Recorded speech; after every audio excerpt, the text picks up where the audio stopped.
আমাদের বই যেটা আছে তারা মাছ, সেটা রঙটা আমি আগে বলেছি। আচ্ছা, তারা মাছ বা সমুদ্র তারা এর আসল নাম, ঠিক আছে, বা অ্যাস্টেরিয়াস। এটা প্রাণী, একটা তো উদ্ভিদ নয়, প্রথম কথা এটা হচ্ছে প্রাণী। কোথায় থাকে? সমুদ্র থাকে। এবং এটা প্রাণী কোন গোষ্ঠীর মধ্যে পড়ছে? প্রাণী জগৎকে, যে সমস্ত প্রাণী জগৎ আছে না, মানুষ সহ সমস্ত উঁচু নিচু যত প্রাণী জগৎ আছে, সেটাকে প্রথমত দুটো ক্যাটাগরিতে ভাগ করা হয়। একটা হচ্ছে কি বলেছিলাম, কর্ডাটা, আর একটা হচ্ছে নন কর্ডাটা। রাইট, আমি ডিটেলসে যাচ্ছি না। কর্ডাটা কেন, নন কর্ডাটা কেন? কারণ কর্ডাটা মানে ওদের একটা পিছনে একটা দড়ির মতো বা সুতোর মতো অংশ থাকে, স্ট্রিং লাইক স্ট্রাকচার, আর একটা হচ্ছে তাদের থাকে না। এবার নন কর্ডাটার মধ্যে ও কোন মানে ফাইলামে পড়ছে? প্রথম কথা, নন কর্ডেসদের মধ্যে অনেকগুলো ভাগ আছে। একটা হচ্ছে, প্রথম হচ্ছে প্রোটোজোয়া, তারপর হচ্ছে পরিফেরা, তারপর হচ্ছে কি নিডেরিয়া, তারপরে প্লাটিহেলমিনথিস, তারপরে অ্যাসকেলমিনথিস, তারপরে অ্যানেলিডা, তারপর আর্থ্রোপোডা, তারপরে হচ্ছে মোলাস্কা, তারপর হচ্ছে একাইনোডার্মাটা। এই একাইনোডার্মাটার মধ্যে কি পড়ছে বলতো? এই সি স্টার বা অ্যাস্টেরিয়াস। এবার এর নাম একাইনোডার্মাটা হলো কেন? ফ্যাকাইনোডার্মাটা হতে পারতো বা ম্যাকাইনোডার্মাটা হতে পারতো। প্রত্যেকটা নামের পেছনে কিন্তু লজিক বা যুক্তি রয়েছে, ঠিক আছে। একাইনোডার্মাটা, এই একাইনো কথার অর্থ হচ্ছে ত্বক বা স্কিন। সরি, আমি ভুল বললাম। একাইনো কথার অর্থ হচ্ছে কাঁটা বা স্পাইন,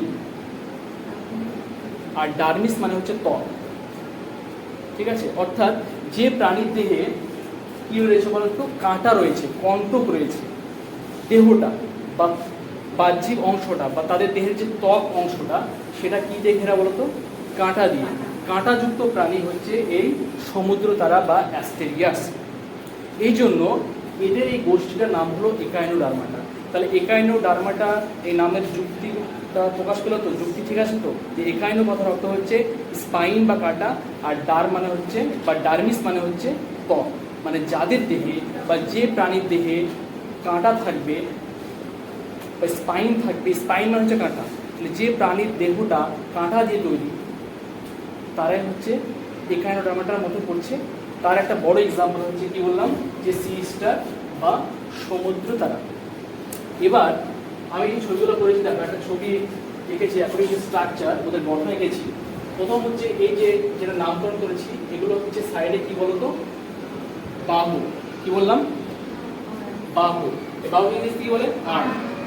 এবং এই যে মাঝের যে জায়গাটা, এই যে মাঝের যে জায়গাটা আছে, এই যে জায়গাটা, তারপর এই জায়গাটা দেখিয়েছেন, এই জায়গাটা বলা হয় সেন্ট্রাল ডিস্ক। সেন্ট্রাল মানে মধ্য, ডিস্ক মানে থালা, একটা থালার মতো দেখতে, ঠিক আছে। তাহলে কি বললাম? এই মাঝের জায়গাটার নাম কি? সেন্ট্রাল ডিস্ক, ঠিক আছে। আচ্ছা, এই যে ফোটা ফোটা আমি বুঝিয়েছি, ফোটা ফোটা যেগুলো আছে এগুলোকে আমি এঁকেছি স্পাইন মানে কাঁটা, কাঁটাযুক্ত প্রাণী। আচ্ছা, আর এই যে জায়গাটা রয়েছে, গোল মতো যে অংশটা রয়েছে, এই অংশটার নাম হচ্ছে মেট্রিকোরয়েড। এটা হচ্ছে একটা গহ্বর জাতীয় একটা অংশ, যেটার সাহায্যে এরা খাবারটাকে নেয়, যেটার মাধ্যম দিয়ে বা যেটার মধ্য দিয়ে ওরা খাবারকে মানে খাবারকে ইনটেক করে।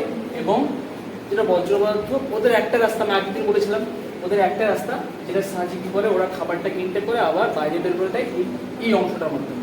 আর এই অংশটার নাম কি? মেট্রিকোরয়েড। এর মানে নাম, এর বাংলা কিছু হয় না, কারণ ট্রান্সলেট তো কিছু হবে না। কারণ তোমার নাম যে ফাতেমাতুজ জাহরা, ওটা ইংলিশে কী হবে? ফাতেমাতুজ জাহরা। আরবিতে কী হবে? ফাতেমাতুজ জাহরা। আবার জাপানিজে কী হবে? নামের কি কোনো ট্রান্সলেট হয়? নামের ট্রান্সলেট হয় না। তাহলে এটার নাম হচ্ছে কি বললাম? যে মেট্রিকোরয়েড, ঠিক আছে। এই হলো একটা বাহ্যিক অংশ। এই যে অংশটা, এই যে টোটাল যে অংশটা আমি দেখালাম, এটা হচ্ছে এদের ডরসাল স্পেস, মানে পৃষ্ঠীয়। ডরসাল মানে হচ্ছে বাহ্যিক, মানে উপরের অংশ দেখলাম। এবার ভেতরে তো অনেক কিছু আছে, ভেতরের ডিটেলসে আমি এই ক্লাসটা হবে না, অন্যদিন যদি সুযোগ হয় তাহলে করবো। ভিতরে আর কি থাকে, অনেকগুলো পার্ট থাকে। তাহলে আমি বাহ্যিক অংশটা দেখালাম। প্রথম হচ্ছে আমার এই বাহ্যিক গঠন। তা আমার বাহ্যিক, শুধু আমাকে বাহ্যিক গঠন আছে, আমার ভেতরে কিছু নেই? ভেতরে হার্ট আছে, কিডনি আছে, অনেক ফাংশন ভেতরে আছে, তো এদের মধ্যেও আছে, ঠিক আছে। তাহলে আমি আজকে শুধু কি করলাম? এই বাহ্যিক অংশটা দেখালাম। বাহ্যিক অংশ কি? এদের বাহু রয়েছে কটা বলতো? 5টা। এই জন্য এই সি স্টারকে পঞ্চভুজাকার প্রাণী বলা হয়। ভুজ মানে কি? বাহু, আর পঞ্চ মানে 5, তাহলে যে প্রাণীর 5টা বাহু রয়েছে, তাহলে এমন একটি প্রাণীর নাম বলো যে প্রাণীটা 5টি বাহু রয়েছে। সি স্টার বা সমুদ্র তারা বা অ্যাস্টেরিয়াস। আচ্ছা, এবার একটা মেড্রিপয়েড মানে যেটা দিয়ে ওরা খাবারটাকে গ্রহণ করে, আমাদের মুখের মতো সাপোজ ভাবে। এবার শুধু এই মুখটা সম্পর্কে একটু অ্যানালাইসিস করবো, পড়াবো, বা ওদের এই মেড্রিপয়েডের সম্পর্কে। মেড্রিপোরাইড, উচ্চারণটা কি বললাম? মেড্রিপোরাইড। আচ্ছা, এই মেড্রিপয়েডটা আমি বড় করে এঁকেছি, ঠিক আছে, বড় করে রেখেছি। এখানে এগুলো করা সম্ভব নয়, এইভাবে অংশটা থাকে। দেখো, এই মেড্রিপয়েডের মধ্যে কিছু খাঁজ রয়েছে। এই গ্রুপ মানে হলো খাঁজ, GROUP গ্রুপ, সম্ভবত ডবলও হতে পারে, আমরা স্পেলিংটা আমার এক্সাক্ট খেয়াল আসছে না। যাই হোক, দেখে নেবো তোমার, হ্যাঁ, ডিকশনারিতে দেখে নেবো স্পেলিংটা। গ্রুপ, গ্রুপ মানে হচ্ছে খাঁজ। তাহলে এর মধ্যে কি রয়েছে বলতো? খাঁজ রয়েছে। হলো প্রথম কথা হচ্ছে খাঁজ রয়েছে। তারপরে এই যে ছোট ছোট ছিদ্র দেখতে পাচ্ছ, গোল গোল, এই গোল গোল অংশগুলোর নাম হচ্ছে পোর। পোর মানে হচ্ছে ছিদ্র, ঠিক আছে। আর এই ছিদ্র থেকে দেখো আমি দেখিয়েছি, এই যে দাগ টেনেছি না, দাগ টেনেছি, এই যে অংশগুলো, এই টিচারটা আমি দেখো এখানে দিয়েছি, এই দাগে দিয়েছি। এটা হচ্ছে পোর ক্যানাল, নল, লোমকূপ বা নলকূপ যেটা বলবো, ঠিক আছে। এবার এই নলকূপগুলো কি হয় বলতো? এই ছোট ছোট থাকে, কিছু নলকূপ এক জায়গায় হয়ে একটা বড় নলকূপের সৃষ্টি করে, ঠিক আছে। ওটা কোথায় আছে? ওটা ভেতরের দিকে আছে, ওর দেহের ভিতরে। এইটা যদি মেড্রিপয়েড হয়, তাহলে এই জিনিসটা ওর কি বাইরে আছে না ভেতরে আছে? ওর ভেতরে আছে।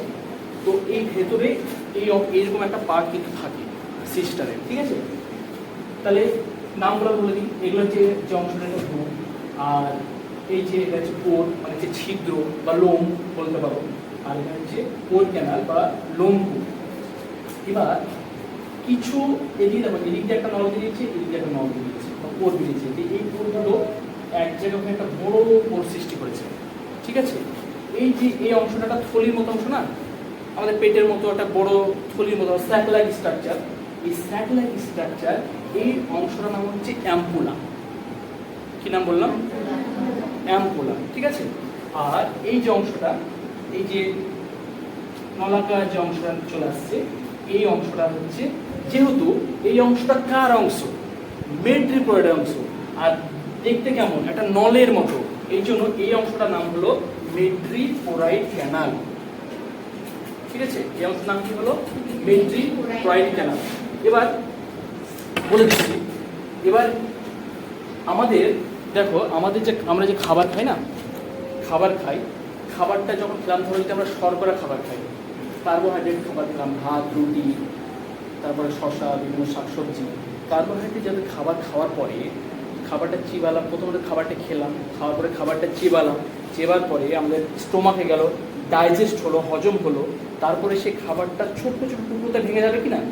আচ্ছা, ভেঙে যাওয়ার পর সেটা সরল যে রূপটা নেয়, সেই রূপটার নাম কি?